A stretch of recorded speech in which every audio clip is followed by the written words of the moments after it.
Hey everyone, अगर आपने अभी तक चैनल को सब्सक्राइब नहीं किया है तो कर लेना।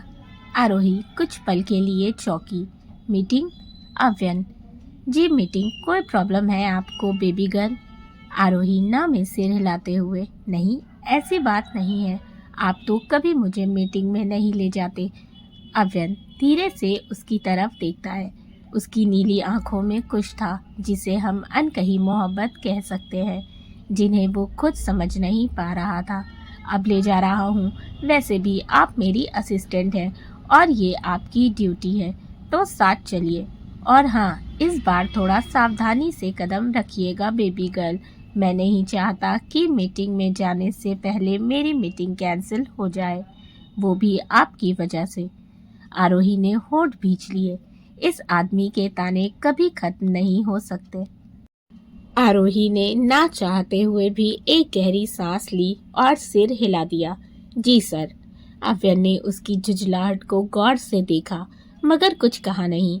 शायद वो खुद नहीं समझ पा रहा था कि आज पहली बार किसी मीटिंग के लिए वो आरोही को साथ क्यों ले जा रहा है। आरोही मुड़कर वापस जाने लगती है, लेकिन तभी अव्यन ने उसे रोकते हुए कहा, एक बात और बेबी गर्ल। आरोही के कदम वहीं रुक जाते हैं और वो पलटकर उसकी ओर झुंझलाहट भरी नजरों से देख जबरदस्ती मुस्कुराते हुए कहती है, जी सर, कुछ बाकी रह गया है क्या? उसके चिढ़ भरे चेहरे को देख अव्यद के होठों पर हल्की सी स्माइल आ जाती है, जिन्हें वो खुद में जब्त करते हुए कहता है, जी हाँ, एक सबसे इम्पोर्टेंट बात जो मुझे आपको बतानी है। कल आप मेरे साथ ऑस्ट्रेलिया जा रही हैं। हमारी एक इम्पोर्टेंट डील है। ये सुन तो मानो आरोही के कानों से धुआं निकल गया हो। वो तेज आवाज में कहती है, क्या ऑस्ट्रेलिया? पर मैं कैसे? मैं नहीं जा पाऊंगी, सॉरी सर, मुझसे नहीं हो पाएगा। प्लीज, मुझे प्लेन से डर लगता है। अव्यन आईब्रो रेस करते हुए, हम चॉपर से जा रहे हैं। आरोही तुरंत नामे सिर हिलाते हुए बोली, जो भी हो सर, मैं नहीं आ पाऊंगी। वैसे भी कॉपर हो या हेलीकॉप्टर, सब उसी खानदान से आते हैं, सिर्फ नाम अलग है, काम सबका एक ही है। अव्यन उसको करेक्ट करते हुए बोला, वो कॉपर नहीं चॉपर है, और आप डर क्यों रही है, मैं हूं ना। लेकिन हाँ, अगर आपने जाने से इनकार किया तो फिर आपकी इस महीने की पूरी सैलरी काट ली जाएगी। अब फैसला आपके हाथ में है, मेरे साथ चलना है या इस महीने फ्री में काम करना है। आरोही का मुंह खुला का खुला रह गया। वह हर बार ऐसा ही करता था, हर बार वो उसे धमकियां देकर राजी कर ही लेता था। आरोही का मन किया कि वो अभी ये जॉब छोड़ दे और इस जल्लाद बॉस से कहीं दूर चली जाए, ताकि दोबारा इस खड़ूस का चेहरा भी न देखे। वो मन में उसे गालियां देते हुए बोली, खड़ूस, हिटलर, ड्रैकुला हर दफा खून पीने को तैयार रहता है। कभी तो ऐसा हो कि ये मुझ मासूम पर तरस खा ले, पर नहीं, मेरा खून पिए बिना चैन कहाँ इन्हें। और बोल तो ऐसे रहे हैं, मैं हूं ना, मानो शाहरुख खान हो। अव्यन आरोही की हरकतों को नोटिस कर रहा था। उसके बनते बिगड़ते एक्सप्रेशन उसे और भी क्यूट बना रहे थे, जो अव्यन के दिल को और जोरों से धड़का रहे थे। लेकिन वह अपने दिल को काबू कर उसकी ओर देखते हुए सख्त अंदाज में कहता है, तो क्या सोचा है आपने? चल रही हैं आप मेरे साथ या एक महीने के लिए बिना सैलरी काम करने को तैयार है? उसकी बात सुन आरोही एक आखिरी बार उसे मनाने का ट्राई करने की कोशिश करती है, क्योंकि उसे सच में उसके साथ नहीं जाना था और वो चॉपर में कभी नहीं बैठी थी, तो उसे डर तो लगना लाजमी था, जिससे वो ट्रैवल करने से डर रही थी। वो मासूमियत से अव्यन की ओर देखते हुए कहती है, सर प्लीज़ ना, मुझे सच में डर लगता है। मैं नहीं कर पाती प्लेन का सफ़र। आई नो वो चॉपर है, बट फिर भी मेरे लिए उसका सफ़र भी डरावना ही है। अव्यन ने कुर्सी पीछे खिसकाई और बिना कुछ बोले उठकर उसके पास आया और उसके हाथों को थाम उसकी आंखों में देखते हुए फिक्र से बोला, मैं रहूँगा आपके साथ, आपके पास, फिर डर कैसा? कुछ नहीं होगा आपको, मैं कुछ नहीं होने दूंगा, वादा करता हूँ आपसे। इतना बोल वो उसके सर पर हाथ रखता है। जाइए और रेडी हो जाइए, फिलहाल हमें अपनी इस मीटिंग के लिए निकलना है। और डोंट वरी, कल की मीटिंग के लिए ज़्यादा टेंशन मत लीजिएगा, सब अच्छे से हो जाएगा। आप मेरे साथ कल उस चॉपर में जा रही हैं, तो आपकी हिफाजत की जिम्मेदारी मेरी होगी, इसीलिए ज़्यादा परेशान मत होइए। जाने कैसा असर था अव्यन की बातों में। आरोही के दिल को एक सुकून सा मिलता है और उसकी बेचैनी और घबराहट थोड़ी कम हो जाती है। वो बिना कुछ कहे धीरे से सिर हिलाती है और केबिन से बाहर निकल जाती है। अव्यन उसे जाते हुए देखता रह जाता है। कुछ देर बाद दोनों कंपनी की लग्जरी कार में बैठे थे। अव्यन आगे बैठा था ड्राइवर के बगल में और आरोही पीछे। आरोही चुपचाप खिड़की के बाहर देख रही थी। उसकी गोरी नाजुक उंगलियां उसके नोटपैड के किनारों को हल्के हल्के थपकी दे रही थी, जैसे उसका मन और कहीं था। अव्यन ने रियर व्यू मिरर से एक पल के लिए उसे देखा।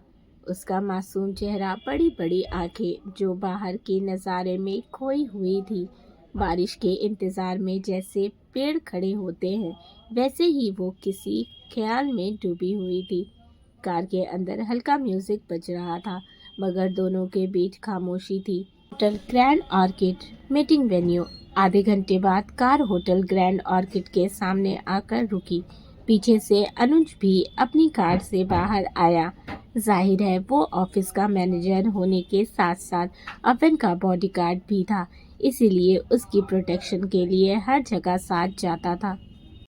होटल के सामने बड़ी बड़ी कांच की खिड़कियां, खूबसूरत फूलों से सजी एंट्री और अंदर का शांत मगर क्लासी माहौल, सब कुछ इतना खूबसूरत था कि आरोही एक पल के लिए ठहर कर देखने लगी। चले बेबी गर्ल, या फिर मैं थोड़ी देर और रुक जाऊं जिससे आप और अच्छे से इस पूरी जगह को निहार लें। आरोही चिढ़ते हुए धीरे से बोली। कभी तो इनके ताने खत्म हो। अव्यन उसकी ओर देखते हुए, क्या इरादा है, रुकना है यहाँ? अव्यन ने सख्त आवाज में कहा, जैसे उसे ख्यालों से बाहर खींच रहा हो। आरोही जल्दी से नाम में सिर हिलाते हुए उसके साथ अंदर चली गई। अनुज भी हल्की मुस्कान लिए अव्यन के पीछे हो लेता है। मीटिंग रूम होटल के तीसरे फ्लोर पर थी। अंदर की सेटिंग काफ़ी शानदार थी। गोल मेज के चारों तरफ लेदर चेयर, टेबल पर नीटली अरेंज की गई फाइल्स और एक बड़ी स्क्रीन जिस पर प्रेजेंटेशन के लिए सब कुछ तैयार था। अव्यन ने अपनी फाइल्स टेबल पर रखी और आरोही को अपने पास वाली कुर्सी पर बैठने का इशारा किया। आपको बस नोट्स बनाना है और ध्यान रखना कि कोई पॉइंट मिस ना हो। आरोही ने सिर हिला दिया और डायरी खोल ली। थोड़ी देर बाद 5 क्लाइंट अंदर आए, 3 आदमी और 2 औरत। सभी काफ़ी प्रोफेशनल लुक में थे। सबने अव्यन से रिस्पेक्टफुली हाथ मिलाते हुए अपनी अपनी सीट ले ली। अव्यन भी बैठते हुए सीधे पॉइंट पर आ गया। लेट्स स्टार्ट, हमारे पास ज़्यादा वक्त नहीं है। आरोही चुपचाप नोट लेने लगी, मगर कुछ देर बाद उसे महसूस हुआ कि उसमें से एक क्लाइंट जो करीब 30-35 साल का होगा, बार बार उसकी तरफ देख रहा था, यूँ कहें उसे घूर रहा था। वो अनकंफर्टेबल होने लगी। उसने अपनी कुर्सी को थोड़ा पीछे खिसकाकर खुद को टेबल के पीछे छुपाने की नाकाम कोशिश की, मगर वो नज़रें पीछा नहीं छोड़ रही थी। तभी अचानक आरोही के हाथ में ली हुई पेन नीचे गिर गई। वो उसे उठाने के लिए झुकने को हुई, लेकिन सामने वो चील सी गहरी नजरें जो आरोही को शर्मिंदगी फील करवा रही थी, उसे खुद पर पड़ती देख रुक जाती है और अपने दुपट्टे को ठीक करते हुए बिना पेन उठाए सीधी बैठ जाती है। अव्यन ने प्रेजेंटेशन देते हुए एक नज़र आरोही को देखा और तुरंत भाप गया कि कुछ गड़बड़ है। फिर उसकी नज़रें उस आदमी पर पड़ी जो लगातार किसी न किसी बहाने आरोही को गलत नज़रों से घूर रहा था, और बेचारी आरोही डर से खुद में सिमटी जा रही थी। अवन की आंखों में गुस्सा उतर आया और उसका सब्र टूट गया। उसने बिना कुछ कहे वहीं टेबल पर रखा हुआ ठंडा पानी का ग्लास उठाकर सीधा उस शख्स के मुंह पर मारा। आरोही उसके इस अचानक के एक्शन से मुंह पर हाथ रखे डर से और पीछे खिसक गई। वहीं वो शख्स ठंडे पानी से पूरा नहा चुका था। उसके बाल से लेकर कपड़े तक भीग चुके थे। वो मुंह खोले हैरानी से अव्यन की ओर देख रहा था। बाकी सब भी शॉक थे कि ऐसे अचानक क्या हो गया जो अव्यन ने अपने क्लाइंट को इस तरह से ट्रीट किया। अव्यन ने अपने क्लाइंट के साथ इस तरह से बिहेव किया। उन्हीं में से एक दूसरे शख्स ने थोड़ा रूड होकर कहा, mister Rathore, what is this, what kind of behaviour is that? आपने मिस्टर राहुल के साथ ऐसा क्यों किया? अव्यन गरजती आवाज में लगभग दहाड़ कर बोला, शुक्र मनाए सिर्फ पानी फेंका है, वरना इसने जो हिमाकत की है आंखें निकाल लेनी चाहिए इसकी। इसने मेरी असिस्टेंट को अपनी गंदी नज़रों से देखने की जुर्रत की है। इस वक्त अव्यन की आंखें आग उगल रही थीं। वो अपनी जगह से उठने वाला होता है ताकि उसको अच्छा सबक सिखा सके, लेकिन तभी आरोही उसके हाथ पर अपना हाथ रखते हुए थोड़ा घबराकर नम आंखों से नामे सिर हिला देती है। वो नहीं चाहती थी कि कोई तमाशा हो। अव्यन एक गहरी नज़र उस पर डालता है, फिर दूसरी ओर मुंह फेरते हुए अपनी आंखों को बंद कर अपने गुस्से को कंट्रोल करते हुए कहता है, अगर ये एक पल और यहाँ रुका तो मैं अपना कंट्रोल खो दूंगा और क्या कर जाऊंगा मुझे खुद नहीं पता। वहीं सारे क्लाइंट एक दूसरे की ओर देखते हैं, फिर उस शख्स को देखते हैं जिसकी निगाहें झुकी हुई थी, जिससे साफ पता चल रहा था कि गलती उसकी है। कुछ सेकंड तक मीटिंग रूम में पूरी तरह सन्नाटा छा गया था। किसी के पास कुछ कहने को शब्द नहीं थे, लेकिन सब उसे तुरंत बाहर निकल जाने को कहते हैं। आरोही का दिल तेजी से धड़क रहा था, उसका शरीर सहम सा गया था और आंखें हल्की सी नम हो गई थीं। राहुल, जिसे पूरा पानी झेलना पड़ा था, शर्मिंदा नजरें झुकाए वहां से चुपचाप उठ खड़ा हुआ। आई एम सॉरी, उसके लफ्ज बिखरते हुए निकले और वो बिना किसी से आंखें मिलाए बाहर चला गया। बाकी क्लाइंट्स अब डरते हुए थोड़ा झिझक कर बोले, मिस्टर राठौर, इसके लिए हम दिल से माफ़ी चाहते हैं। हमें उसके इस तरह के व्यवहार का ज़रा सा भी अंदाज़ा नहीं था। कृपया इस बात को हमारी आज की मुलाकात पर हावी ना होने दीजिए। अविन ने अपनी कुर्सी पर पीछे की ओर लीन होते हुए एक ठंडी सांस ली और कहा, यह सब हो चुका है मिस्टर निखिल। ऐसे लोगों को साथ लाने से पहले आपको सोचना चाहिए था। तभी मिस्टर रॉय निवेदन करते हुए कहते हैं, प्लीज मिस्टर राठौर, हमें एक मौका दीजिए। हमारे लिए ये डील बहुत इम्पोर्टेंट है। हम आपको गारंटी देते हैं कि हम सब राहुल मेहता के साथ अपने सारे कारोबार खत्म कर लेंगे। बस आप इस डील को खत्म ना करें।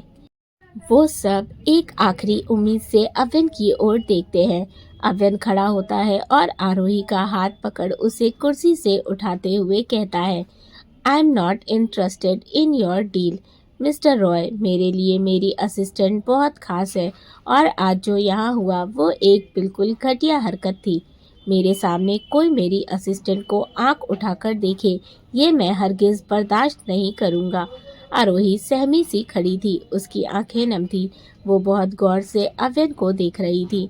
अविन ने उसका हाथ मजबूती से थामा, जैसे अब वो ये हाथ कभी नहीं छोड़ने वाला। वो उसे कॉन्फ्रेंस रूम से बाहर लेकर चला गया और उसके बाद मीटिंग वहीं कैंसिल हो गई। Hotel lobby. मीटिंग कैंसिल होते ही अविन तेज कदमों से बाहर निकला और आरोही भी चुपचाप उसके पीछे खींची चली आई। अनुज उनकी सुरक्षा के लिए अब भी साथ था, लेकिन उसकी आंखें भी अविन के पतले हुए मूड को पढ़ रही थीं। होटल की लॉबी में पहुंचते ही अविन ने अचानक रुककर उसकी ओर देखा। बेबी गर्ल, उसका लहजा पहले से काफी नर्म था। आरोही ने धीरे से नजरें उठाई। ठीक हो? उसकी आंखों में गुस्से की जगह अब चिंता थी। आरोही ने सिर हिलाया। जी सर, लेकिन आंखें अब भी नम थी। Don't lie to me. Avin ने उसकी आंखों में झांका। तुम ठीक नहीं हो। आरोही की आंखों में आंसू बह आए और वो अचानक अविन के सीने से लग गई और धीरे धीरे सिसकने लगी। अनुज को अब वहां रुकना सही नहीं लगा, तो वो वहां से बाहर की ओर चला गया।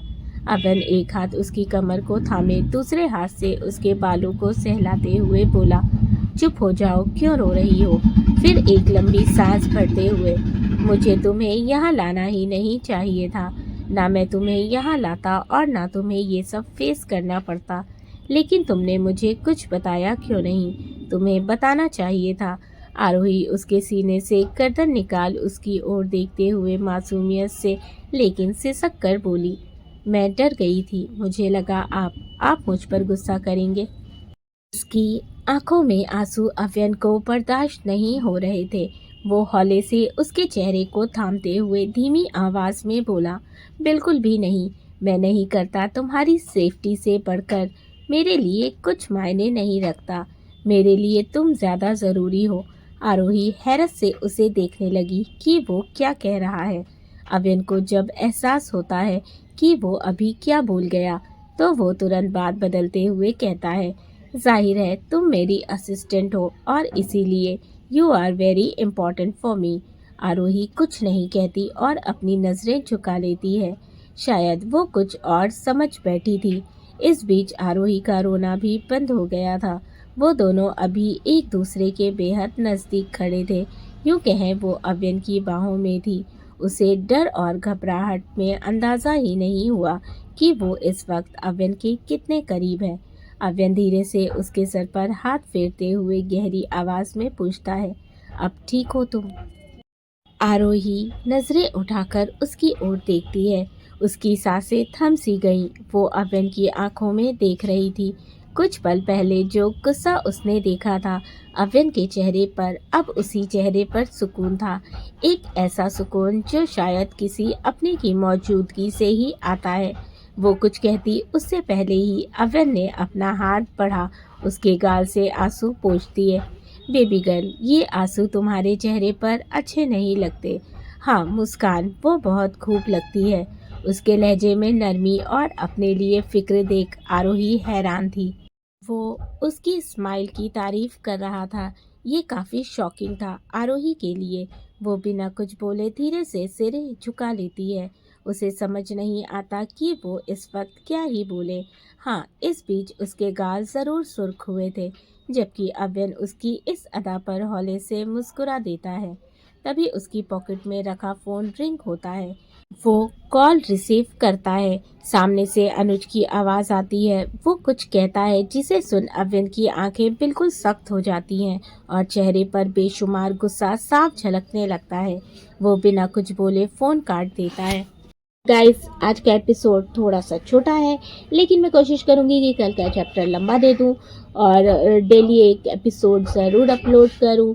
तो अगर किसी दिन चैप्टर छोटा हो जाए तो भी प्लीज़ कमेंट में मत बोलना यार, अच्छे अच्छे कमेंट किया करो। मुझे अच्छा लगता है, मैं आपके सभी कमेंट्स को पढ़ती हूँ। तो अगर मेरी स्टोरीज़ अच्छी लगी हो तो वीडियो को लाइक करना, चैनल को सब्सक्राइब नहीं किया है तो कर लीजिएगा, साथ ही अपने फैमिली एंड फ्रेंड्स के साथ भी शेयर करें। मिलते हैं कहानी के अगले एपिसोड में और मेरे व्हाट्सएप चैनल को ज़रूर फॉलो कर लेना। Bye bye.